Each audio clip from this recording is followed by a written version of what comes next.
દ્વારકામાં સવારથી વધુ 6 ઇંચ વરસાદ વરસ્યો અને ફરી વરસાદ બાદ શહેરના અનેક વિસ્તારોમાં અત્યારે જળબંબાકારની પરિસ્થિતિ છે. ભદ્રકાળી ચોક, ઇસ્કોન ગેટ વિસ્તારમાં પાણી ભરાયા છે.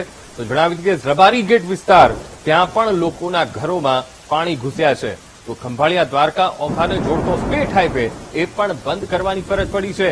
તો દ્વારકામાં અનેક સોસાયટીઓમાં વરસાદી પાણી ઘૂસ્યા બાદ અત્યારે હાલાકી વેઠવાનો વારો આવ્યો છે. અને દ્રશ્યોમાં પણ સ્પષ્ટપણે જોઈ શકાય છે કે આ વિવિધ દ્વારકાના અંદર પ્રવેશના દરવાજા છે અને આ દરવાજાની આસપાસ પાણી એ વિસ્તારોમાં ભરાયા છે, જેના કારણે પારાવાર મુશ્કેલી પડી રહી છે. દ્વારકામાં સવારથી બીજો 6 ઇંચ વરસાદ પડ્યો છે અને જેના કારણે અનેક વિસ્તારમાં જળબંબાકારની સ્થિતિ ઉભી થઈ છે. આ મુદ્દે સંવાદદાતા કુશાલ ફોનલાઈન પર જોડાઈ ગયા છે. કુશાલ, દેવભૂમિ દ્વારકા અને દ્વારકામાં ખાસ તો વધુ 6 ઇંચ વરસાદ પડ્યો છે. 2 દિવસથી મેઘમહેર થઈ રહી છે, પણ વધુ 6 ઇંચ વરસાદ પડતા અત્યારે જળબંબાકારની સ્થિતિ. ખુશાલ.